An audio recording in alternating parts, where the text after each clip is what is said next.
Salut, j'espère que ça va bien. J'espère que vous avez passé un beau week-end, que vous en avez profité et que vous avez fait des choses qui vous ont rendu heureux. Euh, Aujourd'hui, je voulais revenir sur le sujet de l'anxiété parce que ça a suscité beaucoup de réactions. C'est la vidéo, dans le fond, qui a été regardée le plus souvent, puis c'est celui qui m'a généré le plus d'interactions avec les gens.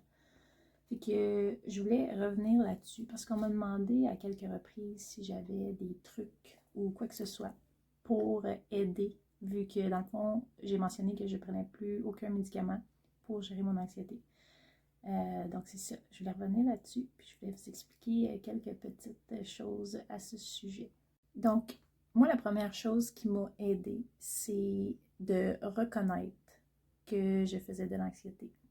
Ça, c'est reconnaître en fait les symptômes liés à celle-ci, c'est-à-dire l'angoisse, constamment avoir besoin d'être assuré. On peut ressentir un serrement au niveau de la poitrine, des palpitations, le souffle court, name it, il y en a plus qu'un symptôme dû à l'anxiété. Donc, de reconnaître ces symptômes-là, c'est déjà un très gros pas vers l'avant.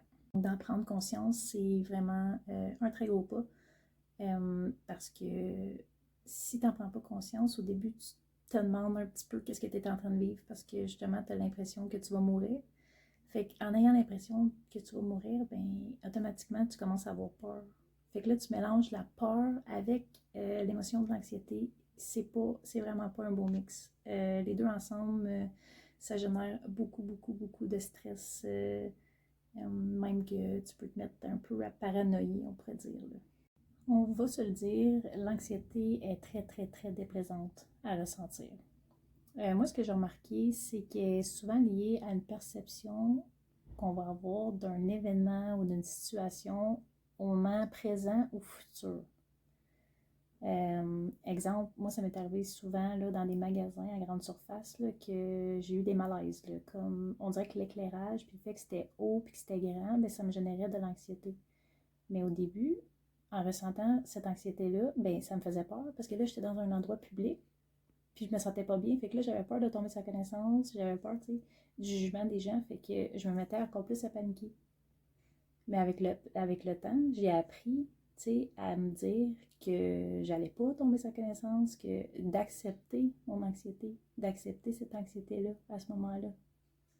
Parce que si tu l'acceptes à ce moment-là, ben, t'as plus peur, tu sais. Oui, tu ressens le malaise d'anxiété parce que tu le ressens, ne veux pas, il est là, mais en n'accentuant pas ça avec la peur, ben, ça te fait que tu paniques pas, tu prends le contrôle sur ton émotion, tu la vis, tu l'acceptes, t'en fais de l'anxiété, accepte-la, c'est correct d'en faire. Il faut juste que tu l'acceptes. Fait que c'est ok, tu respires, ça va bien aller. Si tu mixes pas la peur avec ça, habituellement, ben, dans mon cas, ça fait que le sentiment d'anxiété, l'émotion, part beaucoup plus rapidement que si tu y mets de la peur en plus. Là, oublie ça, tu viens de créer une bombe atomique. Et que c'est de l'accepter et de ne pas avoir peur, de respirer et c'est ok de le vivre, c'est ok. Donc, c'est des craintes qu'on se fait avec des idées préconçues, des peurs en fait, qu'on se fait, des scénarios. Tu te fais inviter à un souper avec des amis. Puis là, tu te demandes s'il va y avoir du monde que tu connais pas. Tu te demandes si à ce moment-là, tu vas avoir des sujets de conversation. Tu te demandes si les gens vont t'aimer. Tu te poses 2500 questions. Tu essaies d'avoir des réponses à une situation qui n'existe même pas. Fait que là, ça te génère de l'anxiété. Parce que tu as peur aussi. Tu finis par avoir peur. Fait que là, tu finis par rester chez vous. Tu t'enfermes par peur. Puis au final, mais ça devient un cercle vicieux parce que plus que tu te renfermes sur toi, plus que tu vas faire d'anxiété, puis plus qu'une petite situation par après va te générer de l'anxiété. Fait que c'est un cercle vicieux. Plus tu vas t'isoler, plus tu vas vouloir rester isolé parce que c'est la facilité en fait. Parce que là, quand tu es isolé, tu es tout seul avec toi-même, tu es dans tes petites choses à toi. Les chances que tu ressentes de l'anxiété sont plus minces. Moi, ce que j'ai trouvé à faire qui m'a aidé, c'est de l'accepter. D'accepter mon anxiété, là, tu vas dire, ben voyons, juste ça, comme... Ben c'est pas juste ça, parce que c'est dur à l'accepter, parce que c'est vraiment, vraiment déplaisant à ressentir comme émotion. Mais c'est vraiment de l'accepter. C'est ça qui m'a aidé le plus. Et de me dire, je suis une personne anxieuse, puis c'est correct de l'être. Je l'accepte. Mon anxiété fait partie de moi. Elle me définit pas, mais elle fait partie de moi et elle peut être mon allié. Parce que l'anxiété, elle aiguise mes sens. Elle fait que je suis un petit peu plus sur le qui-vive. Fait que pourquoi j'utiliserais pas cette anxiété-là pour me fixer un objectif, exemple, travailler sur moi, me poser des questions. Est-ce que la situation pour laquelle j'ai de l'anxiété présentement, est-ce qu'elle mérite l'attention que je lui porte, cette situation-là? Est-ce que je dois me permettre de dépenser toute cette énergie-là pour cette situation-là que peut-être, au bout de la ligne, j'ai même pas le contrôle dessus? Est-ce que j'ai le contrôle sur la situation? Si j'ai pas le contrôle, ça ne donne absolument rien de dépenser mon énergie. Donc, je respire et je me dis que cette situation-là ne m'appartient pas et que je n'ai pas le contrôle dessus. Est-ce que je suis en train de dramatiser une situation qui n'est même pas existante? C'est toutes des questions qu'on peut se poser au moment où est-ce qu'on ressent cette émotion-là. Puis moi, je le prends comme une occasion de relever ce défi-là, de me poser ces questions-là. C'est un défi en soi, mais ça vaut vraiment la peine de le relever. Parce que la plupart du temps, quand tu vas répondre à ces questions-là, au bout de la ligne, tu vas te rendre compte que tu t'attardes peut-être à beaucoup trop de choses que tu ne devrais pas t'attarder, qui ne t'appartiennent pas. En tant que personne exceptionnelle et hypersensible que tu es, donne-toi la chance et le droit de relever ce défi-là. Pose-toi les questions. Prends le temps de le faire. Souvent, l'émotion de l'anxiété est déclenchée par des perceptions qu'on a, comme j'ai dit au début de la vidéo. Fait que la prochaine fois que tu vis cette émotion-là, prends le temps de te demander si tu peux voir cette situation-là d'un autre angle. Est-ce que tu peux la positiviser, la rendre un petit peu plus positive au lieu de juste voir le négatif? Parce que en étant anxieux, tu as tendance à faire ça. C'est normal, mais ça se travaille. Puis tu peux voir le côté positif des choses et essayer au début, puis après ça, ça va devenir un automatisme. Je reviens sur l'exemple de tantôt. Si tu es invité à un souper, vas-y, va voir qu'est-ce que tu aurais manqué de ne pas y être allé.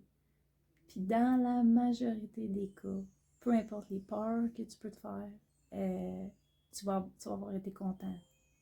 Tu sais, tu vas être content d'y avoir été, là. Ça, c'est sûr et certain, dans la majorité des cas, si tout se passe bien. Mais habituellement, tout se passe bien. Habituellement, tout ce que tu t'imagines ne se passe pas. À moins que tu focuses vraiment sur le fait que tu as peur de faire de l'anxiété, puis que tu focuses juste là-dessus, ben il y a des grosses chances que tu fasses une crise d'anxiété. Focus sur autre chose que sur ton anxiété, et il y a des grosses chances que tu ne fasses pas de crise d'anxiété. Donc, c'est de ne pas se faire des préconçus et d'accepter les choses comme ils viennent, tout simplement. D'accepter. Si tu ressens l'émotion d'anxiété t'envahir, accepte-la. Résiste pas, accepte, respire, puis dis-toi que ça va être correct. N'aie pas peur. Tu mouriras pas. Il n'y a rien d'autre qui va se passer que l'émotion que tu ressens. Fait que respire, accepte-la. T'es un être exceptionnel et émotif. Puis ça, là, c'est beau, là, dans le fond, là, quand tu regardes ça. Là, tu vis tes émotions. Tu te sens peut-être différent des fois, mais accepte d'être différent. Parce que c'est beau d'être différent aussi. T'es pas obligé d'être comme tout le monde. Si toi, t'es hypersensible, puis tes émotions, tu les vis à fond, vis-les à fond, puis accepte-les. Accepte-les. Puis je pense qu'il faut pas se mettre de pression non plus. Tu sais, il y a des jours que ça va être bien plus tough de gérer, parce que tu vas être plus fatigué, parce que tu vas être plus à bout de nerfs, puis c'est bien correct ça aussi. Tu sais, il y a des journées qui ça va être plus rough, puis faut que tu te dises qu'il y a des journées plus rough, puis c'est tout simplement ça. Puis tu vas aller te coucher le soir, puis demain c'est une autre journée, puis tu vas pouvoir travailler sur toi le lendemain. C'est correct ça aussi. Donc, moi, ce qui m'a aidé, c'est de reconnaître que je suis une personne anxieuse. Reconnaître c'est quoi l'anxiété. Ensuite, l'accepter et pas essayer de l'engourdir avec des substances illicites. L'alimentation m'a beaucoup aidé, l'activité physique m'a beaucoup aidé. Prendre conscience de mes respirations aussi, c'est important. Puis pas trop focuser non plus sur le battement de ton cœur, ok? Parce que je sais pas si je suis la seule, vous allez, dites-moi là, mais j'ai été des années à focuser sur le rythme, mon rythme cardiaque. Je paranoïais à savoir que peut-être mon cœur battait un peu trop vite, là, tu sais, là, mais c'est correct, là.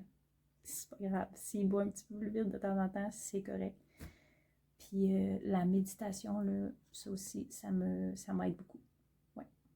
Je vous ai dit dans la première vidéo que j'ai faite sur l'anxiété que je prenais plus de médicaments, mais ça n'empêche pas que je suis quand même une personne anxieuse. Puis je vais l'être toute ma vie. Ça, je l'ai accepté. Je me débarrasserai pas de ça, là. Ça fait partie de moi, comme j'ai dit. Ça me définit pas, mais ça fait partie de moi.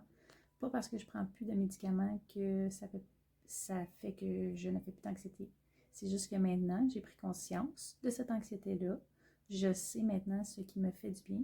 Et je sais qu'il faut que je fasse attention à moi, tout simplement. Fait que, en prenant conscience de tout ça, et ça fait qu'aujourd'hui, cette anxiété-là, je suis capable de mieux la gérer par moi-même. C'est tout simplement ça. C'est juste ça. Mon devoir à moi, c'est justement ça, d'en prendre conscience, puis ensuite, de ne pas laisser cette émotion-là me définir et me gérer. Je l'accepte, mais je veux pas qu'elle prenne le dessus sur ma personne. Je veux pas qu'elle nuise à mes relations amicales et amoureuses. L'anxiété fait partie de moi, c'est une émotion que je vis chaque jour, mais elle ne me définit pas. Moi, c'est comme ça que je vois ça, puis ça m'aide beaucoup à tous les jours. On est tous une personne exceptionnelle, on mérite tous d'être heureux. En laissant cette anxiété-là te définir, tu ne peux pas t'épanouir, absolument pas. Donc, laisse glisser sur toi ce qui ne t'appartient pas. Ce qui ne t'appartient pas, ne t'appartient pas, laisse glisser sur toi. Concentre-toi sur ton bien-être, c'est pas égoïste du tout. Tu peux être à l'écoute des gens, tu peux aider les gens sans nécessairement te laisser affecter par les émotions des autres. Voilà. Et je dis tout le temps ça à la fin, hein, voilà. Ben, c'est ça, dans le fond, c'est ça que j'avais à dire aujourd'hui. Puis j'espère que ça t'a aidé, tout simplement. Passez une excellente journée.